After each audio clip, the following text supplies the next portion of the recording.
Hey everyone, Dr. Frunke here with a really awesome new unboxing video for you on the new WE Knives 811 Tyche. Now, WE Knives are usually not on my radar, if I'm totally honest. A lot of their designs are a little bit weird, but sometimes they have brilliant designs. Every now and then they have a gem. I recently showed you the Pleroma that was a new integral design. Well, they've just released the new 811 series that are limited editions. They come in these amazing boxes, and they're a new integral design from the internal WE designers. So here's the certificate of authenticity saying I have number 73 out of 150. There are 300 of these in total, 150 in the gray finish that I got and 150 in the blue-purple blurple finish. Very nice certificate here demonstrating the overall specs and everything right here, and the material choices signed there by Joe Chung, the designer and the CEO. So very cool that he took part in this. I met him very briefly at the Blade Show. It comes with this microfiber cloth, some instructions on how to take care of your knife, and then here is the knife in a very nicely made foam padded case. It's all outlined. Now when you get it from the factory, it's got a little plastic wrap over it and stuff, but this is just for the sake of the video, and there it just pops right out. So let's get the packaging out of the way. Very impressive packaging right there. And all of this is coming in at $348. Let's just be clear about how much this knife costs up front. This is a limited edition integral titanium handled knife with a lot of premium features, and we're going to talk about them, and we're going to see what justifies that price. Now, WE Knives is a Chinese brand, and a lot of people are immediately going to say, that's impossible, I'm not going to buy a $350 Chinese-made knife, but I'll explain some of the specs here, and we will get into it. So I'm going to go ahead and bring out, again, the certificate of authenticity while we get some specs here and see just how accurate Dr. Frunke's measurements usually are. So up front, we are looking at a blade length, I'm going to say somewhere in the 3.8 inches, 3.9 inches. There it is, 3.8 inches. Back to the pivot, you're looking at about 4.3 inches. Overall, you're looking at about probably 8.8 inches, 8.7 inches. That's pretty close. Good, good. So we can trust the measurements on the rest of this then here. So what you're seeing is a blade stock of 160 thousandths of M390. The handle length is just about 5 inches right there. It's 0.62 inches thick of 6AL4V titanium. The clip is also titanium. The screws are titanium, and the pivot cap is also titanium. So very, very cool. Let's bring out another couple of knives for a size comparison. This is a rather large knife. If anyone ever handled the WE Knives 702 or a lot of the full-size WE Knives, this is along the same lines with the longer blade here. So you can see it's even bigger than a Spyderco Paramilitary 2. I want to bring out another very interesting integral knife right here. This is the Riot Knives Jack. This is on loan from my good friend Sid, and this is a very relevant comparison because this too is an integral handled knife. As you can see, the handles are one solid piece of titanium, and it just so happens that I have some other very interesting comparisons, and I fully intend to do a video here. I have a Michael Raymond Starlet. I have a Peter Resenti Snafu 2.0. And of course, I've got my two Peter Resentis right here. All of these knives are integral handled knives, and we're going to be having a discussion video on that at some point in the near future. But it's cool to see that this is a big premium size integral handled knife, and it is sitting among some very elite knives right here. The integral construction is something that I think appeals to a lot of the knife nerds out there and the people that enjoy very high quality premium products, and it really appeals to those people, including me. I bought this one outright. Understand that I paid my own money for this, absolutely. So up front, we are looking at that blade of M390 steel. This is something that certainly caught my eye. It looks like almost like a dagger grind, but it's basically a drop point with that swedge. It is a very practical and useful blade shape. It's just a regular blade shape. It is a flat grind.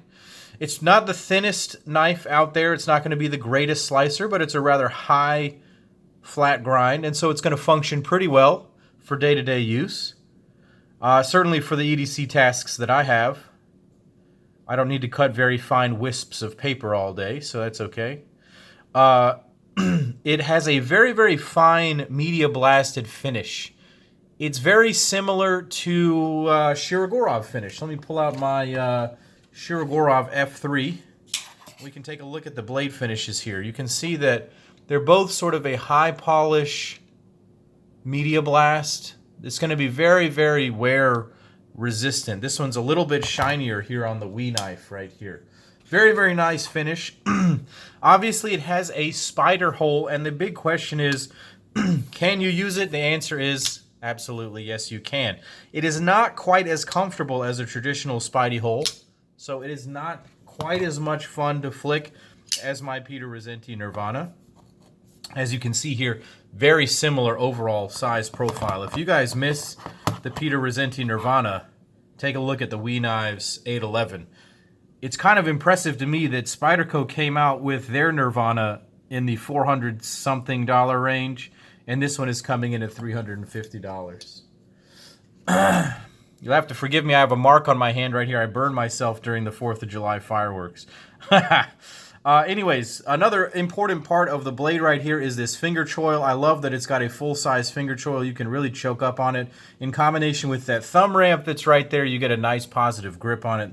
You can also use it very easily in this overhand grip. This is, again, a grip that I find myself using very commonly, and that little bump right there allows you to get a very good grip on it.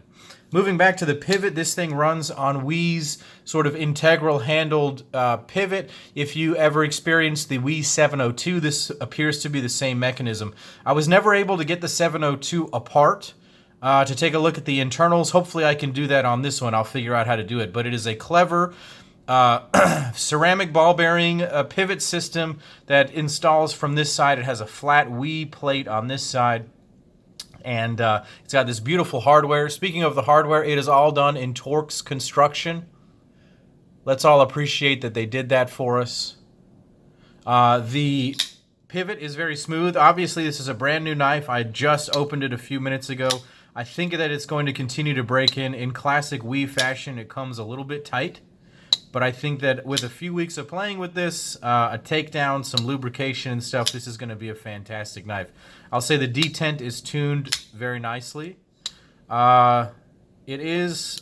Oh, no, it's crisp enough that just after you break it, it will lock up. Speaking of lockup, there is a very, very solid lockup right there, an interface. This appears to be some sort of DLC-coated piece of steel lock bar insert. I find that an interesting choice. I suppose they're trying to match the look of the carbon fiber inserts. So let's go ahead and move back and talk about this amazing handle. This is the most spectacular part of this knife. The pictures had this gray model looking a bit more brilliant, a bit more bright silver. In reality, it's kind of a dark gray. I don't mind that at all. In fact, I like it a little bit better in this darker, more subdued gray. It's a little bit more stealthy looking. Obviously, it's an integral handle, and look how they finished the titanium. They did this amazing, I don't know what to call it, ice wash? It's a stone wash, obviously, but it's a finish that allows for, I'm going to use the word again, a lot of chatoyance. So let me bring this light out here, shine this on here for you. If you can see the way that the metal has been finished so that it reflects a whole lot of light right here in different ways. So very interesting finish going on there. And then they've done some contouring, some very, very high precision contouring all around. And then they've managed to press fit carbon fiber inserts perfectly molded into the handles. Unbelievable attention to detail. Look at the end cap there. You can see one piece of titanium. The blade is totally covered. The clip is also in titanium, milled with the 3 lines. No Wii logo on there, so very subtle. This is a beautiful, beautiful knife. I am super impressed with the quality that's coming out of WE knives recently. I'm going to definitely be carrying this one and get you guys a final diagnosis. Really impressed with the quality and the fit and finish on this. It's absolutely spectacular. Blows a lot of other companies' limited production models out of the water, if I'm honest, at this price point. So tell me what you guys think of this down in below, the WE Knives 811 Tyche. Click like and subscribe to my channel. Check me out on Instagram as Dr. Frunky. And as always, guys,